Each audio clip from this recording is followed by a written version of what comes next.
la sesión. Señor secretario, por favor, denos cuenta. Sí, señor ministro presidente. Se somete a su consideración el proyecto de acta de la sesión pública número 16 ordinaria, celebrada el jueves 23 de febrero del año en curso. Señoras ministras, señores ministros, está a su consideración el acta. No hay observaciones. En votación económica se aprueba. Queda aprobada el acta. Continuamos, señor secretario. Sí, señor. Se somete a su consideración el proyecto relativo a la Declaratoria General de Inconstitucionalidad 2/2006, bajo la ponencia del señor ministro Cosío Díaz y conforme al punto resolutivo al que se dio lectura en sesión anterior. Gracias, señor secretario.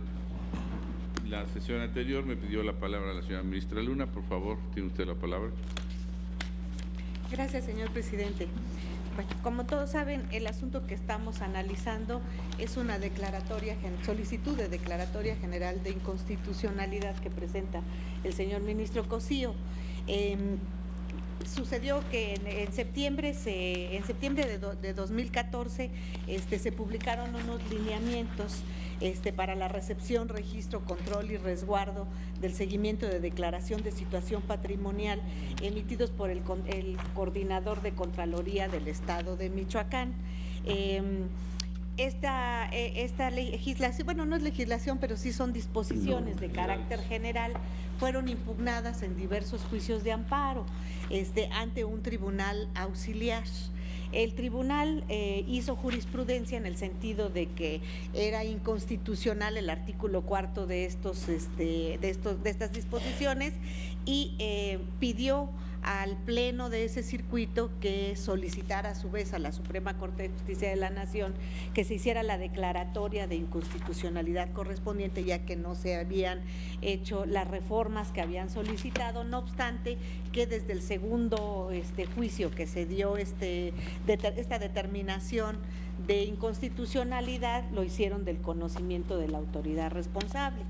Se inició la tramitación de esta solicitud bajo la ponencia del señor ministro Cosío y antes de que se llegara a resolver, como todos ustedes saben, el 21 de septiembre del año pasado, la autoridad responsable modificó el artículo 4. Con base en esto, el señor ministro Cosío presentó el proyecto que ahora estamos analizando, proponiendo que se declare sin materia esta declaratoria general de inconstitucionalidad, en atención a que el artículo que fue reclamado se modificó y hace una aclaración en el proyecto sustancialmente. Yo debo mencionar que yo estoy de acuerdo con el sentido del proyecto propuesto por el señor ministro Cosío. Simplemente me apartaría de aquellas consideraciones que él aduce en relación con que se hizo una modificación sustancial. Para mí es más que suficiente con que se haya modificado el artículo respectivo para que esto dé lugar a declarar sin materia la solicitud de declaración de inconstitucionalidad. ¿Por qué razón?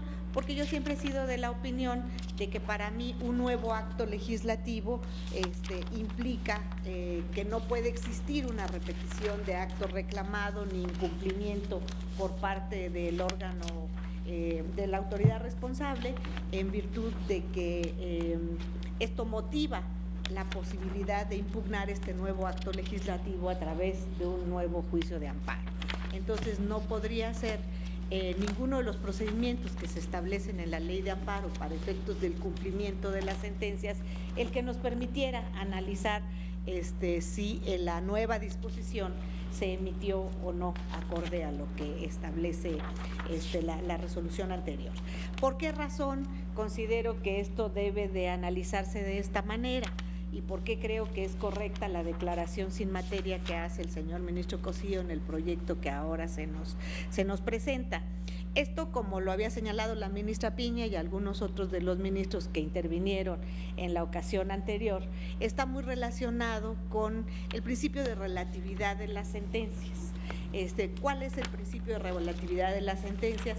Pues la idea fundamental es que, según el principio Otero, porque es don Mariano el que explica mejor este principio, en materia de amparo se establece que la sentencia es una norma individualizada una vez que se emite y es ejecutoriada y obliga a las personas que están involucradas dentro de este procedimiento de amparo. Entonces, sobre esa base, la modalidad que se da en el juicio de amparo es cuando se trata del juicio de amparo contra leyes. Entonces, cuando se trata de un juicio de amparo indirecto contra leyes, en el que es acto reclamado la inconstitucionalidad de la ley y se obtiene una sentencia estimatoria en este sentido, pues la idea es que la ley no se expulsa del sistema jurídico, sino simple y sencillamente a la persona respecto de la cual se concedió el amparo se le deja de aplicar por el resto de la vida jurídica de la legislación. ¿Por qué razón? Porque si la autoridad la vuelve a aplicar, puede incurrir en repetición de acto reclamado. Si bien es verdad que podemos también impugnar la inconstitucionalidad de leyes en materia de juicio de amparo directo, también lo es que los efectos son totalmente diferentes. Esto es solo para el amparo indirecto. Para el amparo directo no, porque esto lo hacemos sin señalarla como acto reclamado y sin llamar a juicio a las autoridades que la emitieron. La impugnamos, como se dice comúnmente en la jerga jurisdiccional, exclusivamente vía conceptos de violación, y sobre esa base, en amparo directo, el único efecto es que no se aplique la ley en ese acto que se está reclamando, que en ese caso sería la sentencia definitiva que se estuviera impugnando o la resolución que puso fin a juicio. Entonces, la declaratoria general de inconstitucionalidad solamente la podemos entender para aquellas sentencias en donde se impugna la inconstitucionalidad de una ley en juicio de amparo indirecto. El problema que se nos presenta es que ha habido opiniones a favor y en contra del principio Otero, sobre todo tratándose del amparo contra leyes, y lo que se ha determinado es que si ya se estableció que un artículo o las disposiciones impugnadas son inconstitucionales, pues que lo lógico es que esas disposiciones no se aplicaran también al resto de la población, porque al haberse analizado su constitucionalidad resulta injusto, resulta inequitativo e incorrecto que se siga aplicando una ley que es inconstitucional. Estos argumentos de esta naturaleza son los que normalmente se han dado para efectos de tratar de que en el principio Otero no se aplique de esta manera puntual tratándose del amparo contra leyes. Sin embargo, también ha habido argumentos en sentido contrario que de alguna manera han prevalecido a lo largo de nuestra historia para la aplicación de este principio. Y estos argumentos son de varias clases. Uno de ellos es el que no necesariamente la declaratoria de inconstitucionalidad proviene de un tribunal constitucional propiamente dicho o el tribunal de última instancia, sino que esta declaratoria bien puede provenir de un juez de distrito como única autoridad que ha determinado la inconstitucionalidad y que por razones muchas veces o circunstancias de hecho, esta sentencia no es combatida y no llega a pasar por el tamiz del máximo tribunal del país, y por esto se estima que es una resolución que eventualmente podría ser revocada, modificada. Entonces se dijo, esta es una razón por la que no debiera declararse la inconstitucionalidad, pero no la declaratoria general de inaplicación. Otra de las razones ha sido la función de las autoridades jurisdiccionales y legislativas. La idea fundamental del principio de relatividad de las sentencias es que no es privativo del juicio de amparo. El principio de relatividad de las sentencias es aplicable a todos los procedimientos jurisdiccionales, absolutamente a todos. Y la idea fundamental es que en cualquier procedimiento de carácter jurisdiccional que concluye con una sentencia y que esa sentencia, vamos a pensar, que determina una situación jurídica, pues se convierte, una vez que ha causado estado, en una norma jurídica individualizada. Una norma jurídica individualizada que involucra de manera específica a las partes que intervienen en este procedimiento. Y les decía, esto no es privativo del juicio de amparo, esto sucede en cualquier procedimiento de carácter jurisdiccional. ¿Por qué involucra a las partes? Porque fueron las que formaron precisamente esa relación jurídico-procesal. El hecho de que no se declare la inconstitucionalidad de una ley para no ser aplicada para todo el mundo, bueno, pues es de alguna manera entendible si quien pidió amparo obtuvo la sentencia estimatoria y a ella no se le va a poder aplicar nunca más esa disposición, satisface en realidad la razón de ser de un procedimiento de carácter jurisdiccional. Esto no quiere decir que tratándose de procedimientos jurisdiccionales no pudiera haber declaratorias generales. Pero ¿esto de qué depende? Depende de los sujetos que se involucran en la relación jurídico-procesal. Y para eso tenemos como muestra pues lo que sucede en las acciones de inconstitucionalidad y en las controversias constitucionales. Aquí se hacen declaratorias de inconstitucionalidad que tienen efectos generales. ¿Pero de qué depende esta situación? Pues depende precisamente de los sujetos que intervienen en la relación jurídico-procesal. Si quien interviene es la Federación en una controversia constitucional, bueno, pues evidentemente al tener una sentencia estimatoria como un sujeto que involucra a todo el país, pues evidentemente al tener esta sentencia, la declaratoria de inconstitucionalidad de una disposición de carácter general, pues el efecto es que no se aplique en toda la República y esto trae como consecuencia su expulsión del sistema jurídico. Pero si tenemos otro tipo de sujetos, como es, por ejemplo, una entidad federativa que llega a obtener la declaratoria de inconstitucionalidad de una ley, ¿qué obtiene? Pues que la ley no se aplique en el Estado, exclusivamente para el Estado, y lo mismo sucede si nuestro sujeto es un municipio. Esa ley no se aplicará en el municipio o bien en la Ciudad de México si se trata de esto. Entonces, el artículo 105 nos va determinando cuándo y qué efectos puede tener, de qué manera se establecen estos efectos tratándose de los diferentes sujetos que se involucran en una relación jurídico-procesal de una acción de inconstitucionalidad o de una controversia constitucional. Y aquí se justifica plenamente el que involucre a mucha gente dentro de la no aplicación de una norma. ¿Por qué? Porque el sujeto obligado es la Federación, el Estado, la Ciudad de México o un municipio, o bien un organismo de carácter federal cuya competencia abarca también a toda la República, o bien a las minorías parlamentarias que involucran la legitimación en las acciones de inconstitucionalidad. Entonces, como verán, el principio de relatividad de las sentencias no es privativo de la ley de amparo ni del juicio de amparo, sino que aplica a todos los procedimientos de carácter jurisdiccional e involucra de manera específica a las partes que en ellos intervienen, tomando en consideración la competencia y el tipo de sujetos que se encuentran involucrados en esta relación. La reforma relativamente reciente al artículo 107 constitucional y como consecuencia de esto a los artículos respectivos de la ley de amparo, establecieron lo que ahora conocemos como la Declaratoria General de Inconstitucionalidad, donde la idea fundamental no es que el Poder Judicial de la Federación haga de primera intención estas declaratorias de inconstitucionalidad. La reforma lo que pretende es que cuando se lleva el segundo asunto en donde se ha declarado la inconstitucionalidad, se dé el aviso al órgano legislativo correspondiente para que haga los cambios respectivos, y solamente en caso de que pasados 90 días de esta petición y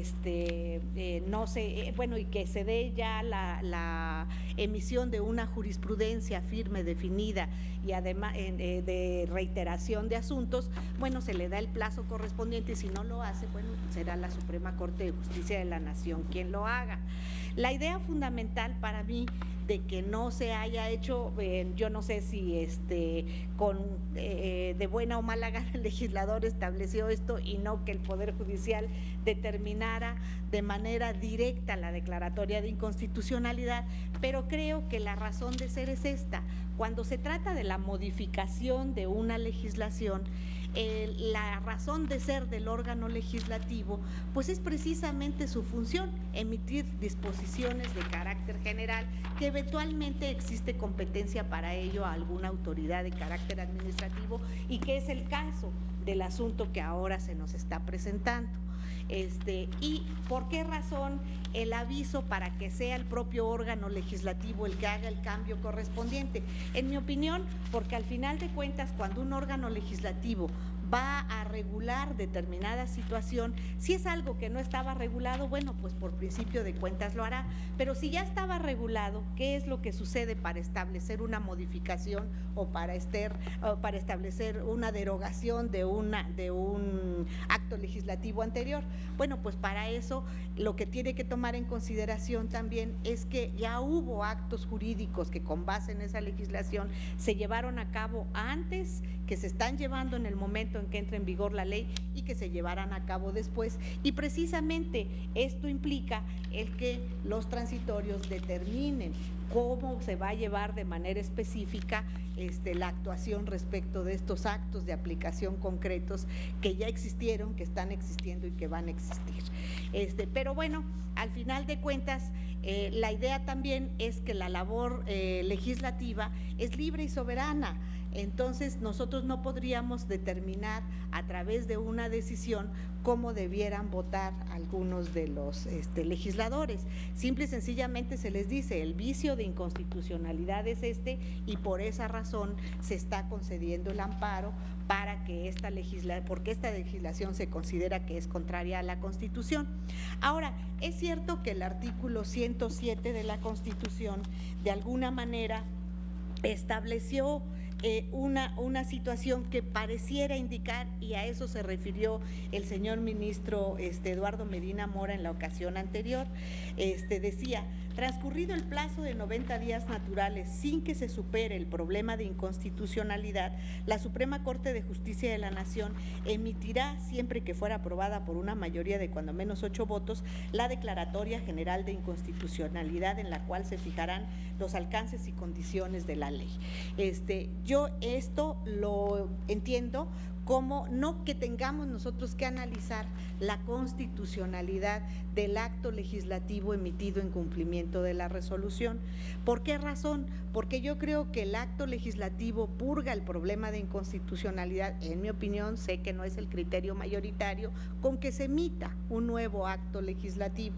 El determinar si es constitucional o no, o si se apegó o no a lo dicho por este máximo tribunal, en mi opinión implica el análisis de un acto legislativo distinto que no ha sido motivo de una acción de inconstitucionalidad, y no me refiero a la acción de inconstitucionalidad como medio de impugnación, sino a una acción en general en la cual no se ha sometido al tamiz de un tribunal del Poder Judicial de la Federación, que bien puede ser amparo, bien puede ser controversia o acción, según se trate. No ha sido sometido al tamiz de constitucionalidad, estaríamos analizando un acto legislativo prácticamente nuevo.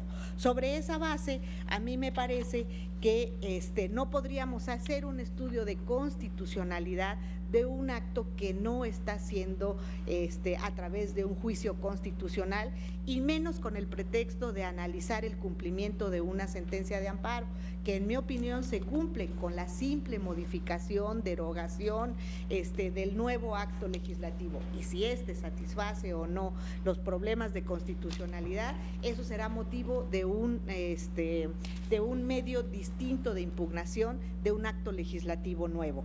Ahora, es cierto, y no dejo de reconocer que eventualmente podría llegar a darse el hecho de que la autoridad vuelva a emitir el acto en las mismas circunstancias.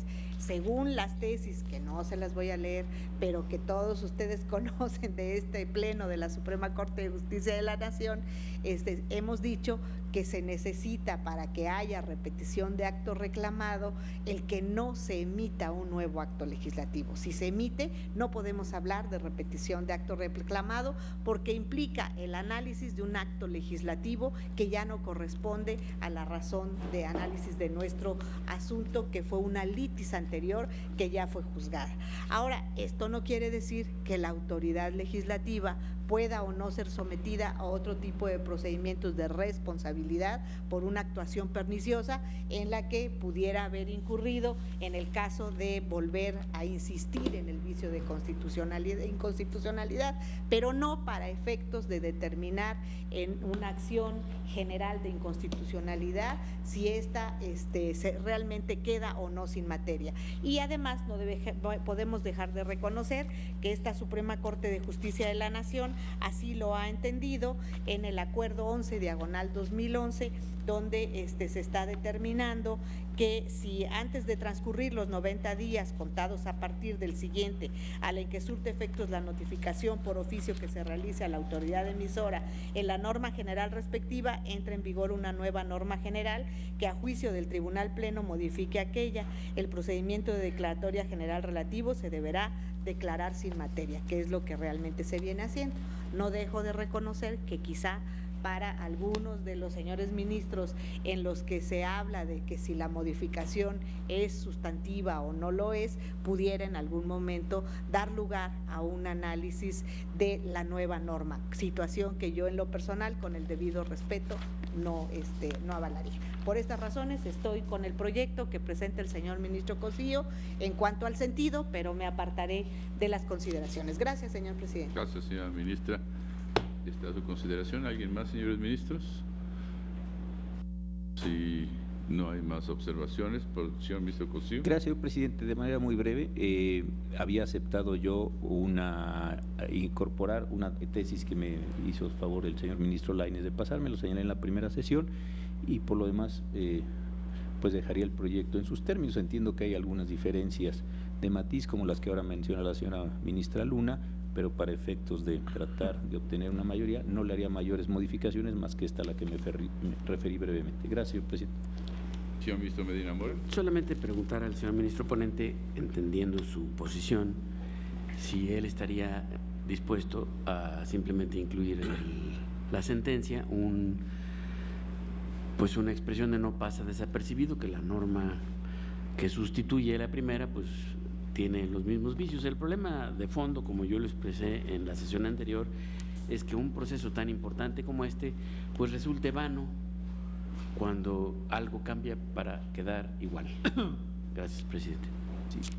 Sí, no tendría ningún problema y podría frasearse así: más allá de que la autoridad o el órgano legislativo del Estado de Michoacán o el órgano legislativo del sentido haya emitido estas disposiciones, lo cierto es que la función de este control es tal y cual, la que está en el párrafo tercero de la fracción segunda del 107, y con eso creo que podría quedar complementada para satisfacer esta inquietud del señor ministro. Sin hacer un juicio de valor. Sin hacer, desde luego, claro, por no Bien. corresponder a este medio procesal.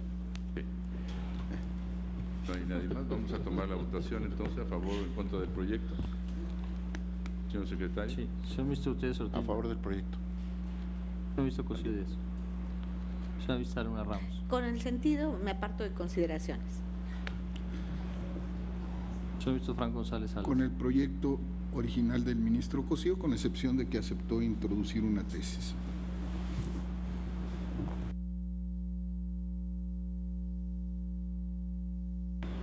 Señor Saldívar de la Rea. Con el proyecto original y la tesis que aceptó. Señor ministro Pardo Rebolledo. En contra. Señor ministro Piña Hernández. Con voto particular. Señor ministro Medina Mora. En contra. Señor ministro Lainez Potissi. Con el proyecto. Señor ministro Pérez Dayán. El proyecto. Señor ministro presidente Iván Morales. El proyecto y su tesis incluida. Señor ministro presidente, me permito informarle que existe una mayoría de 8 votos a favor de la propuesta del proyecto, con voto en contra de consideraciones de la señora ministra Luna Ramos, El señor Mixto Franco González Salas a favor del proyecto original sin aceptar la tesis. No, con la tesis. Con la tesis. Con la tesis incluido igual que el señor Saldillo. Voto en contra de los señores mixtos Pardo Rebolledo, Piña Hernández y Medina Mora. La señora mixta Piña Hernández anuncia voto particular. Perdón, señor presidente, ministro para aclarar Saldívar. quizás mi voto, y entiendo que así era el del ministro Franco. Nosotros estamos por el proyecto original modificado con la tesis, pero no con el agregado que se había solicitado y que había aceptado el ministro ponente, que por lo demás creo que ya no sería necesario, dado que el ministro que lo propuso no compartió el proyecto en definitiva. Gracias, presidente. Señor ministro Sí, Cosío. gracias, presidente. Creo que la aclaración que formula el señor ministro Saldívar es muy pertinente. Dejaría el proyecto original con la tesis simplemente agregada del tema que planteó el señor ministro Lainez. Le agradezco al señor ministro Minamora. Pensé que estaba yo obteniendo un voto, pero al no ser así, dejo de lado su muy amable comentario. Gracias, señor presidente. Gracias. Señor Me ministro parece- Medina Mora. Me parece pertinente que lo deje de lado. Yo asumí que conforme a su respuesta no aceptó mi propuesta. Aceptó hacer una mención, pero no mi propuesta. Entonces yo me queda, con todo respeto, voto en contra. Bien. El punto resolutivo, señor Sí, señor. secretario. Único. La presente declaratoria general de inconstitucionalidad ha quedado sin materia. Bien, con este resolutivo están todos de acuerdo. Y en votación económica queda aprobado. Con este resolutivo y con esta propuesta del señor ministro Cosío queda resuelta la Declaratoria General de Inconstitucionalidad 2/2016. Vamos a un brevísimo receso para regresar a atender el siguiente asunto de la lista.